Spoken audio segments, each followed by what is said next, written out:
Brought to you by Vigor, co-powered by Sensodyne and Vimal. ಬಾಯಲ್ಲಿ ಹೇಳಿ ಕೇಸರಿ. Associate sponsor Ultratech Cement. Co-sponsored by Saptagiri NPS University.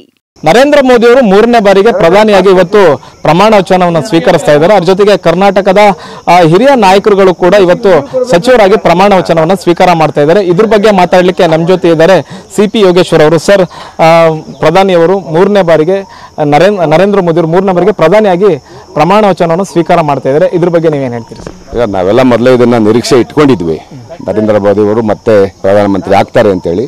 ನಮ್ಮ ನಿರೀಕ್ಷೆಯಂತೆ ಅವರು ಇವತ್ತು ಪ್ರಮಾಣ ವಚನ ಸ್ವೀಕರಿಸ್ತಾ ಇದ್ದಾರೆ. ನಮಗೆಲ್ಲ ಬಹಳ ಸಂತೋಷ ಆಗಿದೆ. ಮತ್ತೆ ಕುಮಾರಸ್ವಾಮಿ ಅವರು ಕೂಡ ಕೇಂದ್ರ ಸಚಿವರಾಗಿ ಪ್ರಮಾಣ ವಚನ ಸ್ವೀಕಾರ ಮಾಡ್ತಾ ಇದ್ದಾರೆ. ನಿಮ್ಮದು ಅದೇ ಕ್ಷೇತ್ರ, ನೀವೇನು ಹೇಳ್ತೀರಿ ಸರ್? ಈಗ ಹಳೆ ಮೈಸೂರು ಭಾಗದಲ್ಲಿ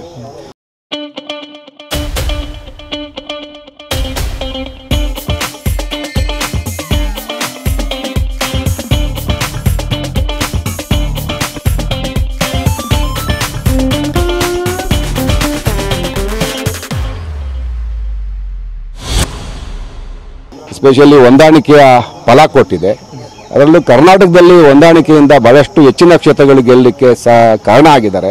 ಹಾಗಾಗಿ ಈ JDS BJP ಮೈತ್ರಿ ಫಲ ಕೊಟ್ಟಿದೆ. ಹಾಗಾಗಿ ನಮಗೆಲ್ಲ ಖುಷಿಯಾಗಿದೆ. ಕುಮಾರಸ್ವಾಮಿ ಅವರು ಆ ಭಾಗದಿಂದ ಪಾರ್ಲಿಮೆಂಟ್ ಮೆಂಬರ್ ಆಗಿರ್ತಕ್ಕಂಥದ್ದು, ಜೊತೆಗೆ ಸಚಿವರಾಗಿರ್ತಕ್ಕಂಥದ್ದು. ಕರ್ನಾಟಕದ ಹಲವಾರು ಸಮಸ್ಯೆಗಳ ಮೇಲೆ ಅವರು ಕೆಲಸ ಮಾಡ್ತಾರೆ. ಹಲವಾರು ಸಮಸ್ಯೆಗಳು ಪರಿಹಾರ ಆಗ್ತವೆ. ಅದರಲ್ಲೂ ನೀರಾವರಿ ವಿಚಾರದಲ್ಲಿ ಅವರು ಬಹಳ ಕಾಳಜಿಯನ್ನು ಹೊಂದಿದ್ದಾರೆ. ಆ ಎಲ್ಲ ಸಮಸ್ಯೆಗಳಿಗೆ ಪರಿಹಾರ ಕಂಡುಕೋಬಹುದು ಅಂತ ಅನಿಸುತ್ತೆ. ಸರ್, ಇನ್ನು ಮುಖ್ಯವಾಗಿ ಚುನಾವಣಾ ಪ್ರಚಾರದಲ್ಲೇ ನೀವು ಹೇಳ್ತಿದ್ರಿ ಕುಮಾರಣ್ಣ ಅವರು ಕೇಂದ್ರದ ಮಂತ್ರಿ ಆಗ್ತಾರೆ, ನೀವು ಕೇಂದ್ರದ ಮಂತ್ರಿಗೆ ಮತ ಹಾಕ್ತಾ ಇದ್ದೀರಿ ಅನ್ನುವಂಥ ನಿಟ್ಟಿನಲ್ಲಿ ಈಗ ಅದು ಫಲಿಸಿದೆ ಅನ್ನುವಂಥದ್ದು.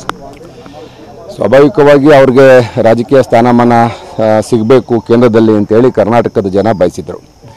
ಕುಮಾರಸ್ವಾಮಿ ಅವರು ಯಾವಾಗಲೂ ಕೂಡ ರೈತರ ಬಗ್ಗೆ, ಬಡವರ ಬಗ್ಗೆ, ನೀರಾವರಿ ವಿಚಾರದ ಬಗ್ಗೆ, ಹಲವಾರು ವಿಚಾರಗಳ ಬಗ್ಗೆ ಚರ್ಚೆ ಮಾಡ್ತಾ ಇರ್ತಾರೆ. ಅವರು ಕಾಳಜಿಯನ್ನು ಹೊಂದಿದ್ದಾರೆ. ಈ ಒಂದು ಪದವಿ ಅವಕಾಶ ಸಿಕ್ಕಿರ್ತಕ್ಕಂಥದ್ದು ಕರ್ನಾಟಕದ ಜನಗಳಿಗೆ ಅನುಕೂಲ ಆಗುತ್ತೆ. ಆ ನಿಟ್ಟಿನಲ್ಲಿ ನಮಗೊಂದು ರೀತಿ ಸಂತೋಷ ಆಗಿದೆ. Brought to you by Vigor, co-powered by Sensodyne and Vimal. ಬಾಯಲ್ಲಿ ಹೇಳಿ ಕೇಸರಿ. Associate sponsor Ultratech Cement. Co-sponsored by Saptagiri NPS University.